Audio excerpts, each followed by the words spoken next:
Ahora sí nos metemos de lleno en Café entre Amigos y esta noche vamos a hablar de Paolo Gabriele. Algunos lo habrán escuchado nombrar, otros no, pero en este informe te lo presento.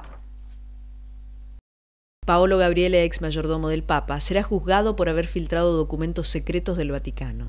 Al parecer, los documentos revelados de la Curia y publicados en el libro Su Santidad de Luigi Nussi ponen en evidencia complicidad en ciertos asuntos que no resultan muy transparentes. Al mayordomo le hicieron pericias psiquiátricas y determinaron que tiene una personalidad frágil y una invasiva necesidad de ser apreciado. Pero para los expertos, sabía lo que hacía. Y después de ver el informe, vamos a comenzar a hablar de este Paolo Gabriele con Adrián Vitali. ¿Cómo estás, Adrián? Muy bien, Analí, ¿cómo estás vos? Muy bien. Bueno, me alegro. Paolo Gabriele, ex mayordomo del Papa. Sí. Adrián, Pobre, ¿qué hizo este pobre señor? Paolo, pobre Paolo. Sí, pobre Lo Paolo. primero que hay que decir es que en el Vaticano, con la crisis de la pederastía que se desata del 2002 en adelante hasta la actualidad, se generó una gran crisis y hay varios sectores de poder que han empezado a competir, ¿no? Hay una gran interna, digamos, en el Vaticano. Hasta se hablaba, por versiones filtradas del año pasado, de que estaba hasta planificado el asesinato también de Benedicto XVI, ¿no? Y los cardenales son un grupo de poder importante. El colegio cardenalicio era el antiguo senado romano, ¿no? Donde salía siempre el emperador. Esos son los cardenales, son los que eligen al Papa, ¿no? Y creo que... Son los que cuando se eligió... Cuando muere el Papa son los que eligen. El Claro. Papa sale del colegio cardenalicio. Bien. Y eso demuestra que siguen con la tradición romana, porque para ser cardenal no hace falta que sea sacerdote, puede ser cualquiera. Y sin embargo es el que elige al monarca absoluto, ¿no? No hace falta ser sacerdote para ser cardenal, es un título honorífico que tiene el derecho de poder elegir. ¿Cómo no hace falta ser? No hace falta, es un título honorífico. Cualquier cristiano puede ser cardenal, cualquiera. La verdad que es toda una novedad, no Claro, tenía todos idea. piensan que bueno, es el obispo, después pasa cardenal. No, el cardenal puede ser cualquiera. No hace falta que sea sacerdote. Porque el cardenal, la función que tiene es la de elegir al sucesor de Pedro, ¿no? De elegir al monarca absoluto, porque la iglesia es una monarquía, la institución es una monarquía, hay un poder absoluto que no puede ser juzgado por nadie. El Papa no se le puede aplicar el Código de Derecho Canónico al Papa, ¿no? Es el único que está por encima de todo, ¿no? Un omnipotente. Sí, un omnipotente, ¿no? Es más, en el Concilio Vaticano I del siglo anterior, me parece que una de las grandes decisiones que se tomaron ahí, absurda, fue hablar de que todo lo que el Papa decide es infalible. Y el único que es infalible es Dios, ¿no? Claro, no se equivoca. Hasta una herejía es eso, ¿no? Hasta una herejía muy atrevida, ¿no? Bueno, yo creo que lo de Paolo fue el chivo. Primero, ¿qué hace el mayordomo del Papa? ¿A qué se dedica? El mayordomo es como el asistente privado que tiene, que le trae las cartas, le abre la puerta, lo acompaña. ¿Sería la persona más cercana al La persona al más Papa? cercana al Papa, ¿no? El que está en tu casa, el que atiende las necesidades primarias que tiene, digamos. Como un secretario, Como algo un así. secretario privado, una cosa así, es el mayordomo, ¿no? El que recibe las cartas, el que las abre, se las lee al Papa, a ver qué hace, dónde la pone, contesta, no contesta. Pero hay dos cosas. Que sabe todos los secretos. Que sabe, digamos, todas las cosas que llegan, por lo menos, ¿no? Pero digo, aquí hay un detalle importante, ¿no? El problema, o la crisis se desata cuando un periodista italiano publica un libro con información muy privada del Papa, ¿no? Que en ningún momento salieron a desmentir que era mentira esa información, sino que salieron a buscar quién era el que la había filtrado. O sea, que esa información era verdad. No, matemos al mensajero. Claro, pero era verídica la información, ¿no? Por ejemplo, la ETA había pedido en España que el Papa interviniera para un proceso de paz y se negó el Papa, ¿no? En una carta secreta, ¿no? Que era verdad, ¿no? Entonces se presenta como el sucesor de Pedro, de Jesús, el apóstol de la paz, y se niega a intervenir en un conflicto para solucionarlo, ¿no? Eso era alguno de los secretos de Velado. Esa era una de las cartas esas filtradas que sucedieron, o que publicó este periodista en ese libro, ¿no? Después, bueno, mucha información interna, ¿no? de la iglesia, las peleas, los posicionamientos de poder, la crisis de la pederastía, ¿no? Que una crisis que el Papa intenta ahora manejarla con tolerancia cero, cuando en realidad eran los que, o él era uno con Juan Pablo II, de los que fueron los grandes tolerantes de la pederastía en la Iglesia, ¿no? Y hay dos posiciones: está la posición de los que quieren que esto se denuncie y los que quieren que no, que se trate dentro de la Iglesia porque es un problema de la Iglesia, ¿no? Bueno, todo eso se filtró, digamos, pero nadie salió a decir que eso era mentira. La preocupación era quién la había filtrado. Y cayó en el mayordomo, que sinceramente yo creo que el mayordomo, si fue él, era parte de una conspiración colectiva y mucho más amplia, ¿no? No era él solo. No era él solo, porque, como decíamos, como decía el informe psicológico, de una personalidad frágil, necesitaba reconocimiento, sacaba las cartas. Eso me parece un absurdo, ¿no? Él dice que actuaba como un infiltrado del Espíritu Santo, según él. Yo creo que esos son todos detalles. Hay dos cosas, Analía, acá, ¿no? Lo primero es que todo proceso canónico de la Iglesia siempre es secreto, ¿no? Nunca se sabe qué dijo, qué declaró, eso no se sabe nunca. ¿Y qué serían especulaciones de la prensa, entonces? Especulaciones de la prensa y especulaciones que también surgen del mismo Vaticano, ¿no? Que lo quieren hacer pasar por un loco para desprestigiarlo, o para poder ver de qué manera se podía correr la atención de... O por ahí si está loco no es verdad lo que dice. Claro, exactamente. Entonces desacreditarlo para desacreditar también el libro publicado, ¿no? Que no podían negarlo, entonces había que desacreditar al que en teoría había pasado la información, ¿no? Yo creo que hay otros cardenales ahí también metidos, pero como tienen tanto poder no se animaron a meterse con los cardenales, ¿no? Entonces había que dar un mensaje a la comunidad hacia afuera, al mundo hacia afuera, y se buscó el mayordomo, digamos, ¿no? Que yo creo que fue el chivo expiatorio. Y después otro detalle más, ¿no? Lo detuvo la Guardia Suiza, ¿no? Y lo encarceló. Fíjate vos, ¿no? En la Iglesia, lo distante del proyecto del carpintero de Nazaret de Jesús, ¿no? Cárceles, Guardia Suiza, ejército, arma, procesos judiciales, nada que ver con la propuesta evangélica de Jesús, ¿no? Bueno, en el Vaticano tiene sus cárceles, ahí fue encerrado, fue encarcelado, esperando juicio, que seguramente llegará pronto. Pero todo el proceso es secreto, nadie sabe, nadie tiene que saber nada de lo que va sucediendo ahí. Es más, ni nadie sabe si lo condenan o no lo condenan, todo es secreto. ¿Y por qué todo es secreto? Porque en la Iglesia lo que se cuida, digamos, es la imagen institucional y no la persona. La persona no interesa en la Iglesia, que es la lógica de todo funcionamiento de poder. El poder le interesa conservar la imagen del poder, pero no le interesa a costa de qué, ¿no? Entonces, si hay que matar, se mata. Como pasó con Juan Pablo I, Albino Luciani, el Papa que duró 33 días, ¿no? Era molesto al funcionamiento del protocolo vaticano, que es un espacio de un poder absoluto, de negocio, con la mafia siciliana, y que no tienen problemas si hay que matar, ¿no? por salvar el poder de la institución, ¿no? Entonces es complejo el mecanismo, porque por ahí uno tiene la imagen, digamos, de la institución eclesiástica que tiene de acá, desde el interior, que por ahí depende mucho de la imagen que da el cura, del lugar o del obispo, pero digo, la institución como Estado Vaticano, que es un Estado, que es un país, una institución de poder, ¿no?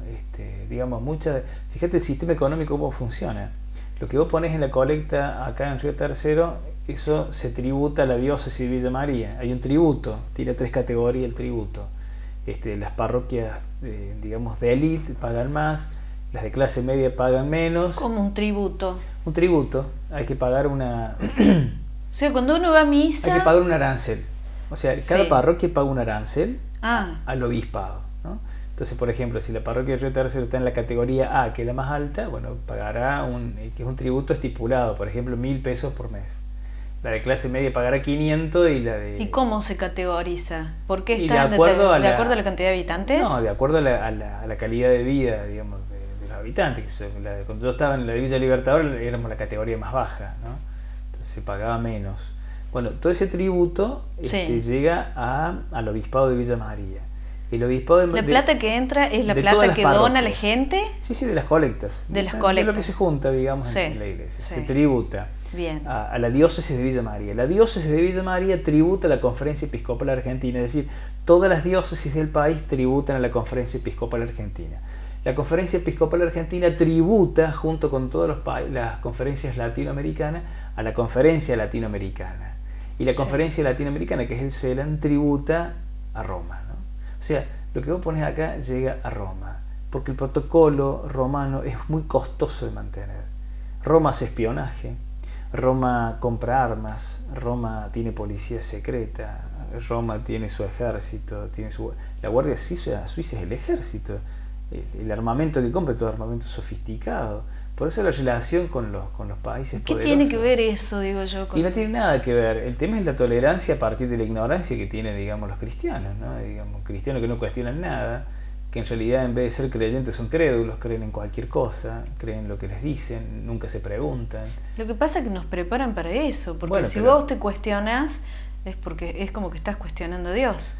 Claro, pero en realidad ni Dios... No estás cuestionando a los hombres, está bien, supuestamente. Pero, digo, eso es lo que nos hacen creer. Pero es bueno, pero si Dios me dio la inteligencia, me la dio para que yo use mi inteligencia y mi cabeza.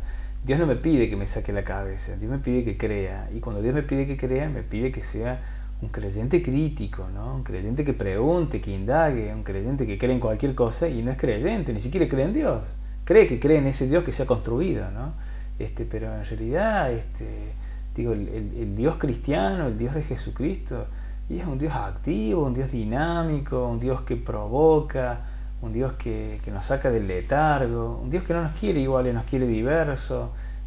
Bueno, yo creo que ese Dios es el que no está justamente ahí en el Vaticano, ¿no?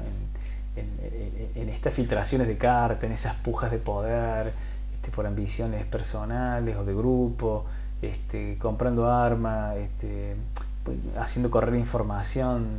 Ahora, Adrián, cuando vos decís que la plata llega a Roma, ¿llega al Vaticano? ¿El Vaticano es el que maneja espionaje y todo? Sí. Mira, en el 76, el secretario de la CIDE norteamericana decía: el mejor servicio de inteligencia del mundo lo tiene la Iglesia. Porque en cada rincón tiene un informante. En cada parroquia tiene un informante. Lo que pasa ¿Y a quiénes siguen? Y de acuerdo, ¿Informan de qué? Y bueno, informan de acuerdo a los intereses. Por ejemplo, en América, cuando, por ejemplo, en la década del 80, cuando el comunismo estaba en una expresión fuerte, la CIDE, la CIA, norteamericana, que es el Servicio de Inteligencia Americano, consideraba que el comunismo entraba por las parroquias, a través de la teología de la liberación, ¿no? por los pobres. Entonces se hace un pacto con la Iglesia, un acuerdo con la Iglesia Vaticana, y empiezan a financiar los movimientos sectarios, ¿no? Los movimientos sectarios eran todos movimientos evasivos. Nadie te habla del compromiso social. Todos te hablan que hay que poner plata, del diezmo, de un montón de cosas que nada que ver con el Evangelio, ¿no? Todo un mensaje evasivo para distraer a la gente. Y comenzó después, el tema de la doctrina de seguridad nacional con los gobiernos militares de facto en toda América Latina, donde la Iglesia fue parte de esa construcción genocida, ¿no? Pero digo, para eso sirve el espionaje, ¿no? Vender información, a ver qué necesitas vos. Mira, esto a vos te molesta, bueno, acá yo tengo la información y cómo lo podés hacer. La caída del muro de Berlín, la caída del gobierno ruso o soviético en Polonia fue financiado por el Vaticano. Aleix Wałęsa, que después fue el presidente, que era el secretario general del sindicato Solidaridad. Funciona como cualquier espacio de poder, por eso se llevan muy bien con los yanquis, ¿no? Por ahí tienen las mismas lógicas, ¿no? Por eso digo, estas cosas que por ahí se presentan, que uno dice, che, mirá el mayordomo del Papa lo que hizo, en realidad lo que se muestra quizás no es toda la realidad y toda la verdad. Pero comparado, ¿no?, con lo que nos estás contando, el mayordomo. Somos un títere, o sea, fue a alguien había que sacrificar, no podían sacrificar a un cardenal, digamos, ¿no? Porque el escándalo iba a ser mayor, porque los cardenales tienen por ahí más poder que el Papa, ¿no? Entonces había que sacrificar a un pinche, y ese fue el mayordomo. Y una de las informaciones que salió hace poco, que él le pidió perdón al Papa, en realidad es una mentira, porque el proceso canónico es secreto, y el proceso tiene que terminar por más que pide perdón, que tiene que haber una sentencia, tiene que haber el juicio y una sentencia, ¿no? Que nunca se va a saber, ¿no? Que nunca se va a saber porque es secreto. Y si se sabe, que seguramente lo van a hacer saber para mostrar que una imagen diferente al mundo, van a ir contra el propio Código de Derecho Canónico. No, porque la prensa le va a hacer un seguimiento. Sí, algo van a tener que pero la decir. Iglesia también está interesada en mostrar que el mayordomo está arrepentido, que pide perdón, ¿no? Necesitan vender esa imagen, como no lo pueden liquidar, digamos, quedaría mal, digamos, ¿no? Porque también es parte de ese mecanismo lógico de la Iglesia, ¿no? Cuando hay que eliminar a alguien, se lo elimina dentro del Vaticano, ¿no? Como hicieron con Juan Pablo I. Digo, porque tienen esa lógica de poder, que primero está el bien colectivo y el bien individual no se considera, ¿no? Por eso la Iglesia, en su catecismo, en el artículo 2266, considera la pena de muerte. O sea, la Iglesia está a favor de la pena de muerte. Pues es un absurdo por ahí, está en contra del aborto y está a favor de la pena de muerte, ¿no? Y el argumento que usa para estar a favor... una contradicción total. Contradicción. Y el argumento que usa para estar a favor de la pena de muerte es que cuando está en peligro el bien común se justifica entonces matar al que está atentando contra el bien común. Y el problema es que la interpretación de que está dañando el bien común siempre es de la parte del poder, ¿no? Entonces en la dictadura militar la Iglesia estuvo apoyando a los militares en su genocidio, diciendo que no, claro, están atentando contra el bien colectivo. Entonces, bueno, se justifica la muerte, se justifica la pena de muerte, ¿no? Entonces es complicado, no es tan simple, ¿no? Pero una institución que representa digamos al carpintero de Nazaret, al hombre de la paz, que tenga dentro de su legislación el sostenimiento de la pena de muerte, y no difiere mucho con algunos estados yanquis, ¿no? Y sí, yo creo que Dios tendría que evaluar un poco los representantes, ¿no? Lo están haciendo quedar un poco mal. Lo que pasa, yo creo que, yo siempre digo esto, por ahí es atrevido decir, como dicen algunas instituciones que son los representantes de Dios, pero Dios debe andar agarrándose la cabeza, ¿no? Primero, creo que Dios no necesita representantes, ¿no? Creo que Dios nos hizo, puso el mundo a nuestro servicio, para que con el mundo vayamos intentando lograr una armonía e intentar vivir en paz. Pero representante me parece un concepto muy atrevido, decir yo soy el representante de Dios, escúchenme. O el concepto un concepto que le hace mucho mal a la gente, ¿no?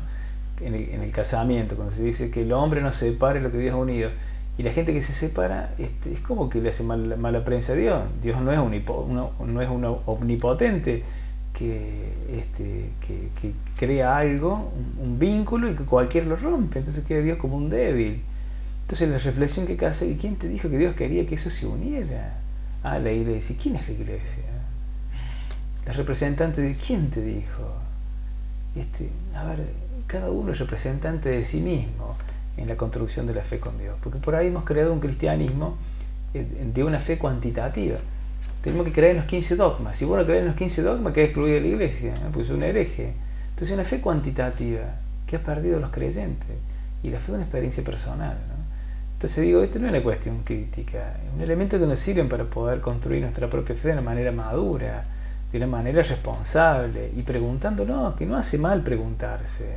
Hay que también animarse a cuestionar, preguntar, porque eso nos ayuda a madurar también, ¿no? Si no, terminamos siendo siempre unos púberes en la fe, ¿no? Unos adolescentes en la fe, y nunca maduramos, ¿no? Y eso se nota también. Adrián, muchas gracias. Bueno, Ali, nos vemos la semana que viene. Nos vemos, ¿eh? Vamos a un corte y enseguida volvemos con más Café entre Amigos.